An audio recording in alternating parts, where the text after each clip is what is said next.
Baik Bapak dan Ibu sekalian, dari Bandung saya ingin menyampaikan salam sejahtera bagi kita semua. Semoga kita semua berada dalam keadaan sehat-sehat selalu. Baik Bapak dan Ibu sekalian, pada malam hari ini saya ingin berbicara mengenai financial literacy atau kecerdasan finansial ya. Dan dampaknya terhadap bisnis kita ya. Dampaknya terhadap bisnis kita terutama dalam jangka panjang. Pada bagian pendahuluan ini ya, kita mencoba untuk menjawab pertanyaan, seberapa penting literasi keuangan bagi kesuksesan bisnis, dan kemudian apa saja akar masalah kegagalan dalam berusaha, dan kemudian apa peran krusial literasi keuangan dalam menghindari kegagalan berusaha. Sebetulnya literasi keuangan itu barang apa sih gitu ya? Jadi konsep dasarnya itu adalah bagaimana kita mengambil satu keputusan yang dampaknya akan berpengaruh pada aspek keuangan. Jadi seringkali kalau misalkan kita memulai satu usaha, kita mau berdasarkan sebuah pendekatan produksi. Ya. Kalau pendekatan produksi itu artinya fasilitas produksinya kita lengkapi semua fasilitas produksinya. Ya, di situ kita mulai, kita bisa punya omset yang stabil. Biasanya kalau kita memulai sebuah usaha, kita memulai dari dua sisi. Ya, sisi pertama itu adalah sisi pasar, orang butuh apa ya, orang butuh apa, kemudian kita ikutan untuk nyuplai di pasar yang bersangkutan. Atau yang kedua, kita punya produk apa, kita mau produksi apa, habis itu kita mulai mencoba untuk membuka pasar, memperkenalkan produk dan lain sebagainya. Nah, dua skill itu memang sangat tinggi terhadap hasil usaha ya. Dan pada awalnya memang start dari dua pendekatan itu. Ya, entah dari pasar yang coba kita supply atau kita punya produk yang coba kita penetrasikan ke pasar. Sementara kalau orang produksi biasanya dia mulai dengan keahlian produksi. Dua pendekatan tersebut nggak ada yang salah. Ya, dua-duanya bisa menghasilkan bisnis yang sukses dan bisnis yang diterima oleh masyarakat di pasar. Tapi pertanyaan bagaimana bila pengambilan keputusan yang cerdas yang mempengaruhi aspek-aspek keuangan. Nah, aspek keuangan itu sendiri itu biasanya ada di belakang. Ya. Aspek keuangan itu biasanya adalah merupakan dampak dari keputusan-keputusan yang diambil di depan. Ya. Sebagai satu contoh, kali Bapak dan Ibu mau investasi. Ya.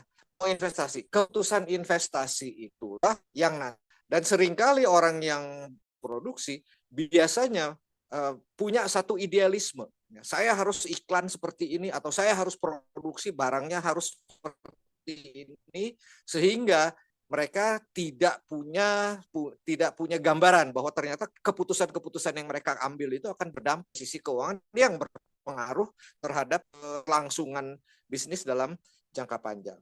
Nah, jadi masalah-masalah keuangan, kecerdasan finansial ini amat sangat di tahap awal itu bisa dihindari. Ya. Dan bagaimana kita mengelola keuangan ini itu secara efektif itu butuh strategi-strategi konkret ya, butuh strategi-strategi yang split, butuh strategi yang mendasar ya. Kalau prinsip-prinsipnya itu tidak dikuasai dengan baik, maka keputusan-keputusan yang ada di depan, entah keputusan produksi, entah keputusan pemasaran, entah keputusan logistik, entah keputusan SDM, itu akan bisa berakibat fatal bagi keberlangsungan suatu usaha dalam jangka panjang. Sebagai satu contoh, barangkali di sebuah perusahaan yang saya konsultani itu punya satu strategi untuk merekrut tenaga-tenaga kerja yang premium. Dalam arti kata, tenaga-tenaga kerja tersebut itu adalah yang dibayar mahal, ya, dibayar mahal, dan pada akhirnya yang terjadi adalah dan hanya bertahan dalam waktu 2 atau 3 tahun perusahaan itu mulai mengalami goyang ya, bergoyang karena apa? Karena pemasukannya tidak secepat seperti apa yang diharapkan, tapi beban biaya tenaga kerjanya masih tetap sangat tinggi. Jadi keputusan itu ada di depan, baik itu keputusan logistik, baik itu keputusan produksi, baik itu keputusan pemasaran, baik itu keputusan punya perspektif tentang keuangan, maka mereka bisa memilih bisa memilih alternatif lain atau pilihan lain yang lebih irit ya, yang lebih murah ya, yang lebih efektif ya dari sisi cost dan benefit. Nah, jadi bagaimana kecerdasan finansial ini terjadi adalah bahwa kita harus punya strategi konkret, ya, strategi konkret untuk mengelola keuangan secara efektif. Nah, apa yang terjadi kalau keuangan berada di depan? Yang terjadi adalah bahwa kalau orang keuangan ada di depan, biasanya orang keuangan itu mikirnya tentang pengiritan. Biasanya orang keuangan itu mikirnya tentang minimasi biaya. Biasanya orang keuangan itu mikir gimana caranya mendapatkan alternatif apa yang bisa dicapai sehingga kita bisa nggak perlu bayar nggak perlu keluar uang. Yang terjadi adalah kalau orang keuangan ada di depan itu efektivitas latihan lah, untuk training lah dan lain sebagainya.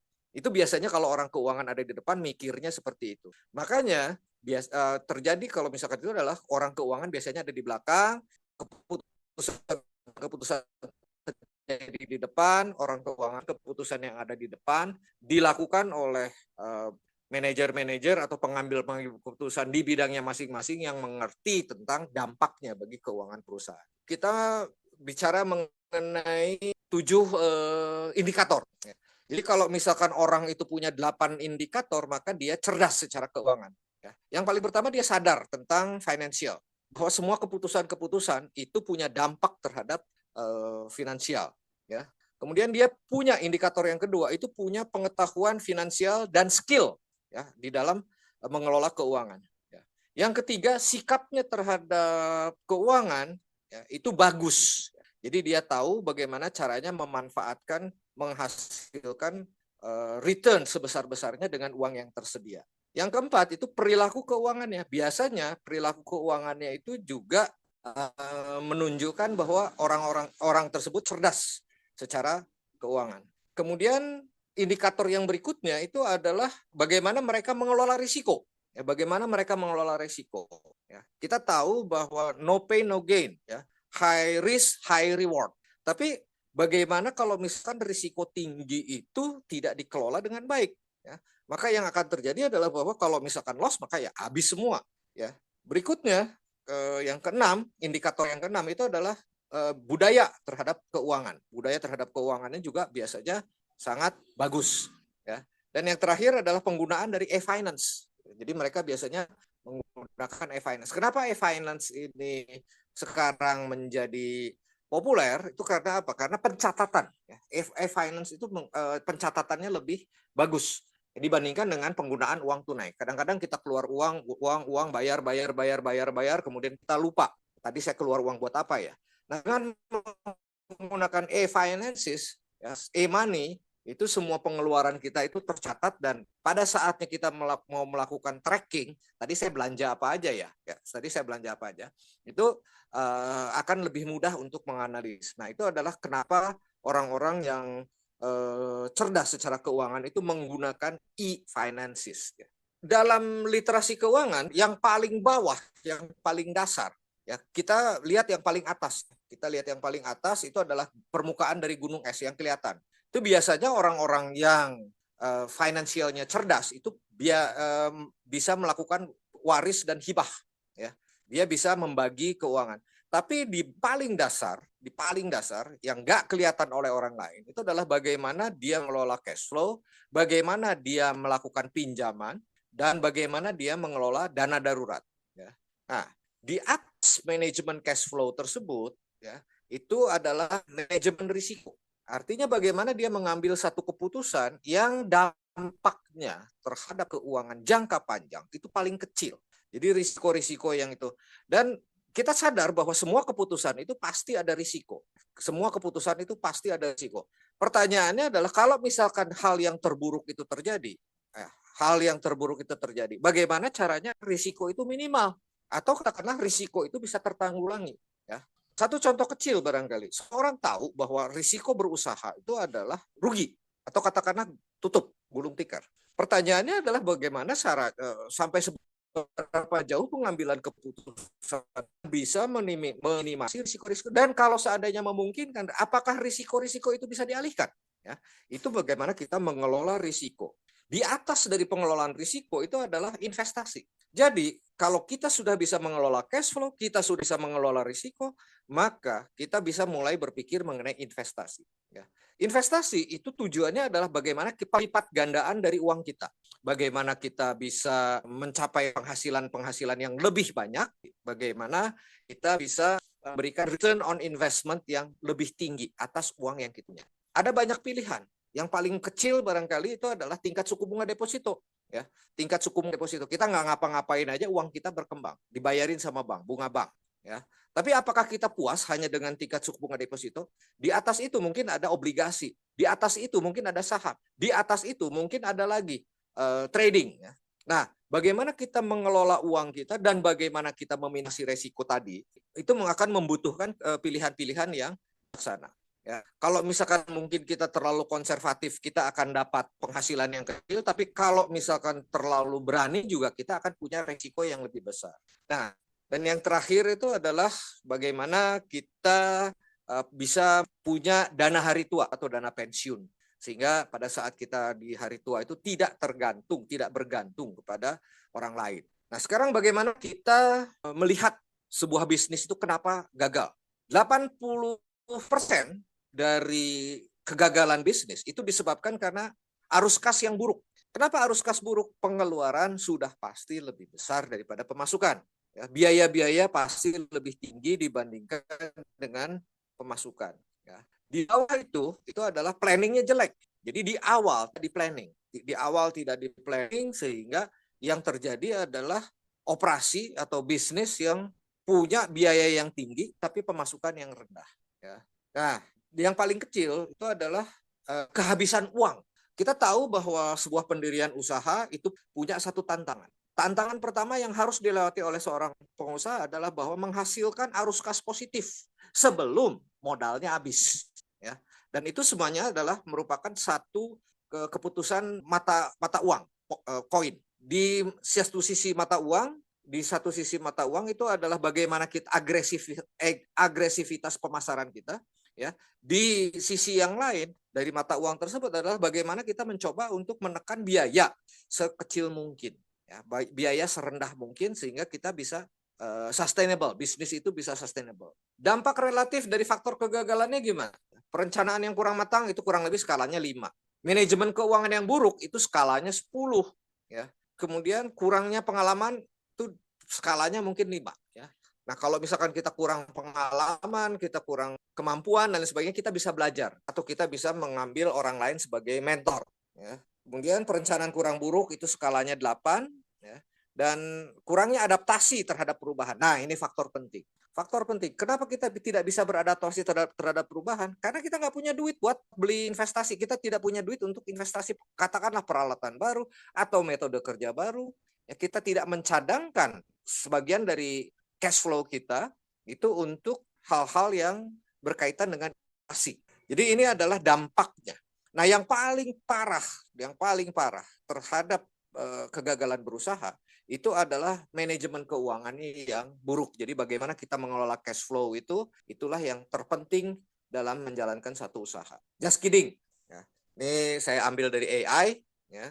Jadi ini adalah gambaran kalau misalkan kita sudah kekurangan cash flow. Ya. Apa yang kita lakukan adalah kita coba keluarkan stok kita pakai diskon.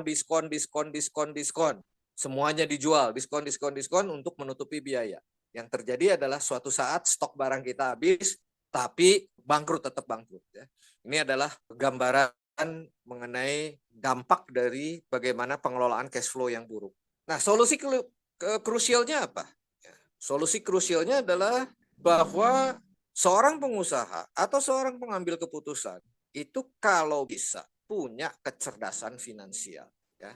Mereka harus paham bagaimana uang itu bekerja. Itu yang paling pertama. Yang kedua, mereka harus paham bagaimana mengelola uang.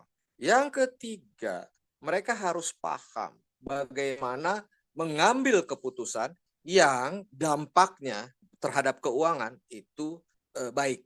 Ya. Sehingga 1, 2, 3, ya, bagaimana uang bekerja, bagaimana untuk mengelola uang, dan bagaimana membuat keputusan-keputusan yang smart secara keuangan, itu bisa menghindarkan pengusaha dari business failure, kegagalan berusaha. Kuncinya itu adalah financial literacy. Jadi bagaimana kita cerdas dalam mengelola uang. Kalau misalkan saya, mungkin ini slide yang membosankan bagi Bapak dan Ibu sekalian karena selalu saya ulang-ulang. Sebetulnya peta jalan menuju ke berlimpahan itu sederhana, nggak rumit sebetulnya, nggak rumit-rumit amat sih. Kalau mau berlimpah ya sebetulnya caranya cuma sederhana. Ya. Satu, taat dalam anggaran. Kalau kita sudah matok satu anggaran, kita kalau bisa pengeluaran kita di bawah pagu anggaran yang sudah kita tetapkan. Yang kedua, keluar dari hutang secepatnya. Jadi kalau misalkan kita nggak punya hutang, kita bisa keluar secepatnya dari hutang. Ya, itu sebetulnya sangat membantu kita untuk lincah dalam bidang keuangan. Nah, problemnya dari hutang itu adalah apa? Problemnya bahwa kita kadang-kadang terikat dengan waktu. Ya, kita terikat dengan waktu. Mesti hari ini, mesti tanggal sekian, mesti bulan depan. Yang kita nggak bisa mengelak dari tanggal-tanggal tersebut. Jadi satu anggaran itu yang sudah pasti, itu adalah anggaran pengeluaran. Jumlahnya sekian, tanggalnya juga sekian. Itu relatif pasti. Ya, pengeluaran itu relatif pasti. Ya, tanggal 20 kalau kita nggak bayar listrik kita diputus. Ya. Tanggal 15, saya pakai Telkomsel, tanggal 15 kalau misalnya saya nggak bayar, kuota saya keblok. Jadi ada tanggal-tanggal tertentu. Nah, untuk memenuhi tanggal-tanggal tertentu, gimana caranya kalau misalkan sekarang pemasukan kita tanggalnya meleset. Nah, jadi bagaimana kita bisa punya keluar dari hutang secepatnya ini, itu merupakan satu masalah yang krusial yang harus diatasi secepatnya, sehingga keadaan keuangan kita itu bisa menjadi lebih lincah. Kita nggak bisa keluar dari hutang secepatnya kalau kita tidak taat dalam anggaran. Jadi poin pertama itu taat dalam anggaran, yang kedua keluar dari hutang secepatnya. Yang ketiga itu menabung di akun darurat. Nah, jadi ada satu akun darurat di mana kalau misalkan keadaan-keadaan yang tidak kita inginkan terjadi, itu ada dana cadangan untuk mengatasinya. Yang keempat, investasikan 10 sampai dengan 15% dari pendapatan. Nah, ini kita mencoba untuk melakukan satu investasi, mulai dari investasi kecil, lama-lama investasinya makin banyak, dan pada suatu titik kita akan mencapai financial freedom. Berikutnya itu adalah duplikasi.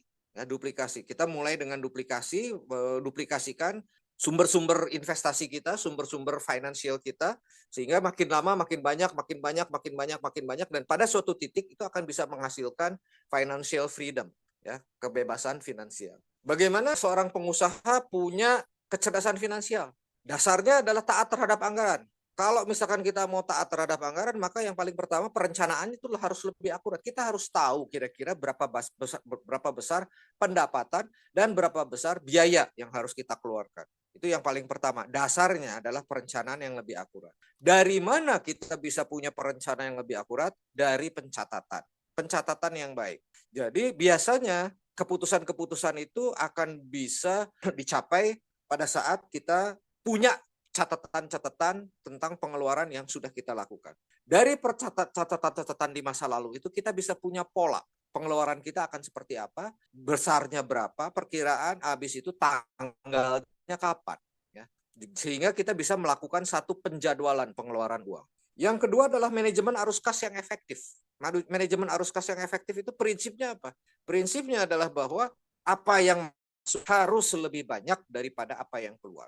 Dengan kata lain, ini adalah menegaskan pentingnya bahwa kita untuk selalu disiplin dalam mengelola anggaran. Yang ketiga, pengambilan keputusan-keputusan investasi yang bijak. Artinya kalau misalkan katakanlah kita punya pilihan, Saya sering mengemukakan HP saya itu adalah Xiaomi.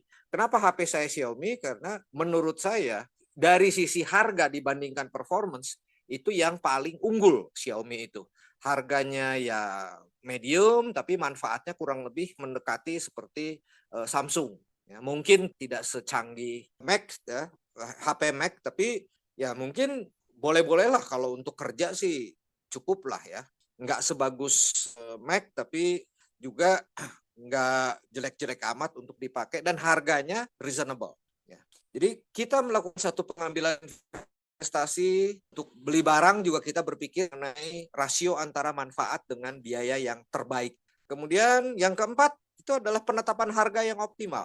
Jadi bagaimana seorang pengusaha untuk memanage harga itu sangat penting. Pada dalam pasar barangkali kita mencoba untuk mengambil posisi harga yang lebih murah, harga yang lebih rendah dibandingkan dengan pesaing. Tapi lama-lama kan mungkin kita ingin agar profit margin kita makin besar ya.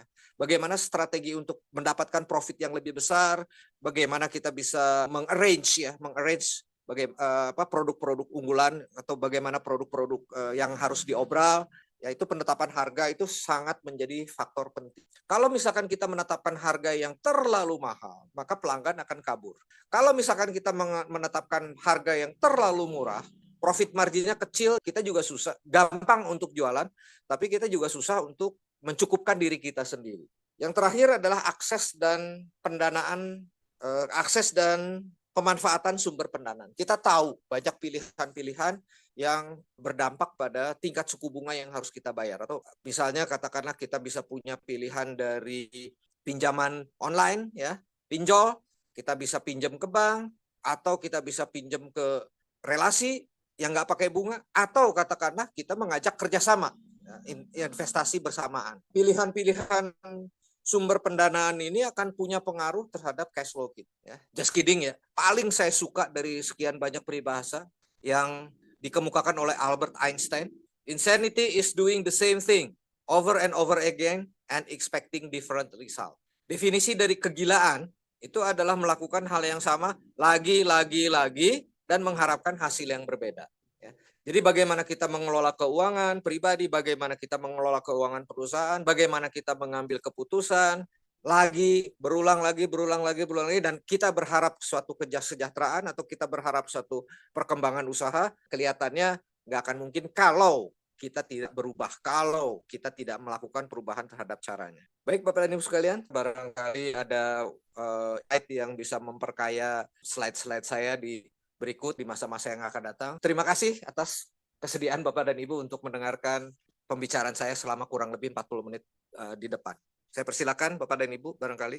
Sukses itu butuh kecerdasan finansial yang luar biasa. Berarti ada grade-nya gitu, ada tingkatannya. Nah, bagaimana mengukur tingkat kecerdasan kita masing-masing, begitu kan?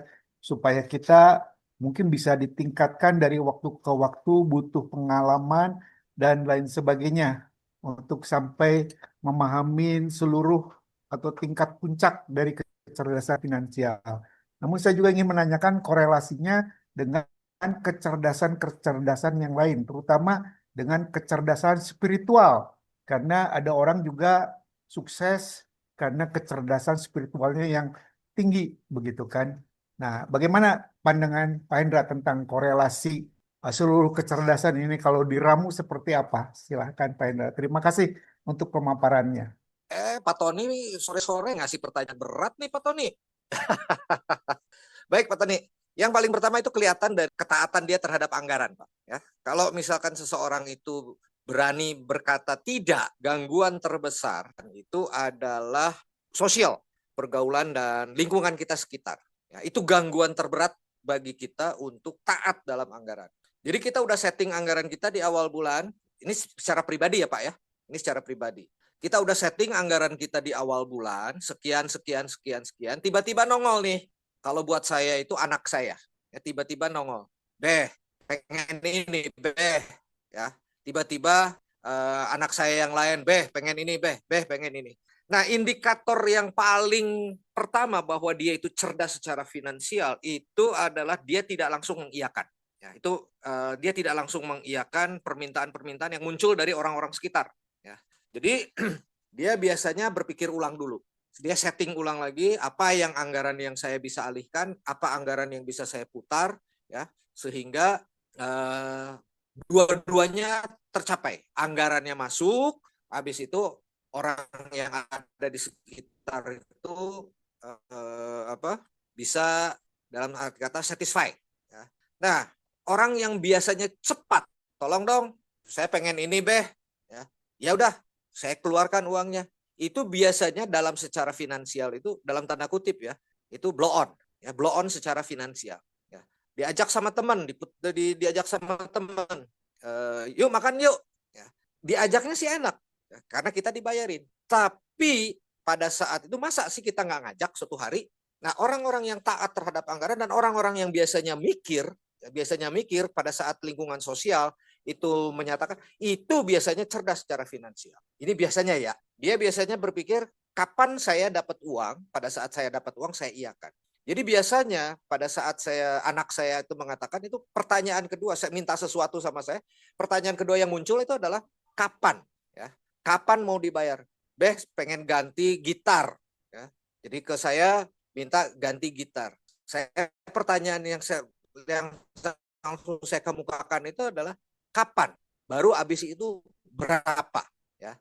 Nah, setelah itu saya mikir dulu kira-kira bisa saya ganti gitar. Seandainya anggaran saya turun, katakanlah dia minta gitar yang harganya 15 juta, gimana caranya supaya harga gitarnya yang dia beli jadi tinggal 8 juta? Itu pertanyaan pertama, Pak. Semoga itu bisa memuaskan Bapak. Nah, sekarang pertanyaan yang kedua, Pak. Bagaimana hubungannya dengan spiritual? Kita tahu, Pak, di Kristen ada konsep persepuluhan. Di Islam ada konsep zakat dan sedekah. Yang kalau misalkan orang itu cerdas secara finansial, dia pasti akan mendahulukan dua itu. Dia akan mendahulukan zakat, dia akan mendahulukan sedekah, dia akan mendahulukan persepuluhan. Kalau orang itu cerdas, Pak. Yang lain dikebelakangkan. Kenapa begitu? Karena dia yakin, dia percaya, dia punya iman, dia punya satu keyakinan bahwa Allah pasti ganti, Tuhan pasti ganti, berlipat ganda. Ya. Dalam Al-Quran disebutkan itu adalah pengeluaran kita itu adalah seperti sebuah pohon yang dahannya 7, ya, rantingnya 100.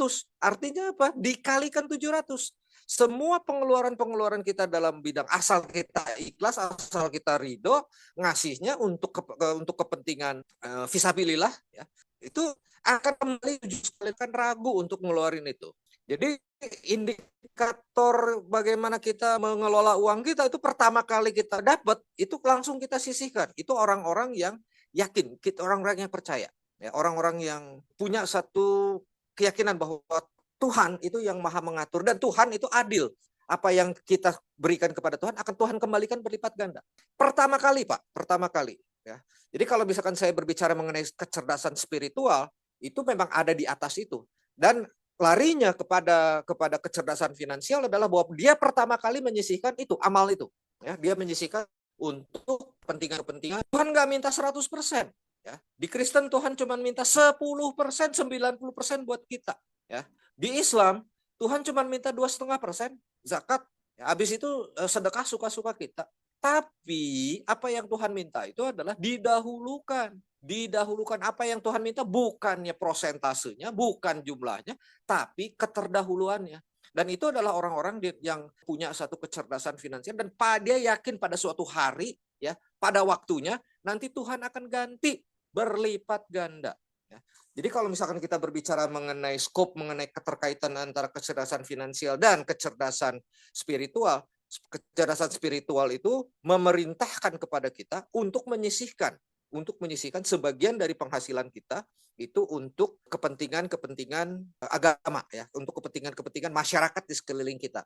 Dan kalau misalkan kita yakin secara spiritual, cerdas secara spiritual, maka kita percaya kita nggak akan berat ngeluarin zakat, kita nggak akan berat ngeluarin persepuluhan, kita nggak akan berat ngeluarin sedekah. Kenapa kita mesti berat? Enteng aja. Lawang Tuhan ganti nanti berlipat ganda. Ngapain dipikirin? Ya, itu mungkin pendapat saya pribadi ya, Pak, ya.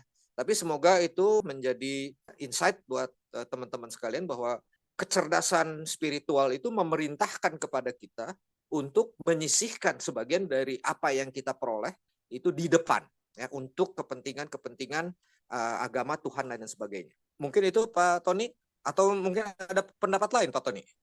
Ya, terima kasih untuk penjelasannya. Memang itu salah satu yang mungkin khawatir juga terjadi konflik antara kecerdasan yang satu dengan kecerdasan yang lain. Kalau kita memang orang yang taat, begitu kan, mungkin patuh terhadap perintah-perintah itu. Nah, kadangkala kan nilai-nilai keagamaan itu mungkin masing-masing berbeda. Tapi yang umum itu bahwa nilai-nilai kasih, keadilan, kebenaran di dalam bisnis. Nah, bagaimana seringkali terjadi konflik siapa yang perlu didahulukan gitu, kecerdasan finansial dulu atau kecerdasan spiritual dulu atau kecerdasan yang lain lah. Nah, mungkin atau sebetulnya nggak akan ada konflik gitu dengan kecerdasan finansial dengan kecerdasan lainnya. Mungkin itu yang terakhir, Pak Hendra. Enggak, Pak, enggak.